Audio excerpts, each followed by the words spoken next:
ফজরে যান নাই, আল্লাহ বলেছে ফেরেশতাদেরকে থাক, লিখিস না, জোহরে আসবে।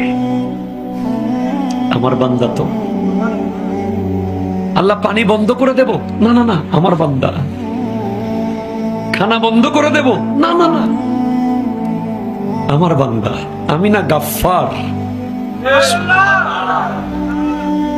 আমি আল্লাহ না ক্ষমাকারী। আল্লাহ দোষগুলো দুনিয়াকে দেখাই দেব, না না না, আমি সাত্তার। রহমতের চাদর দিয়ে ঢেকে রেখেছেন। আপনি জান নাই, আপনাকে হাইয়া আলাস সালাহ বলার পর আবার হাইয়া আলাল ফালাহ বলেছেন। হাইয়া আলাস সালাহ বললে হতো, ফালাহ কেন বললো? আরে তোর লাভের জন্য আয়। আমি আল্লাহকে তুই সিজদা করবি, লাভ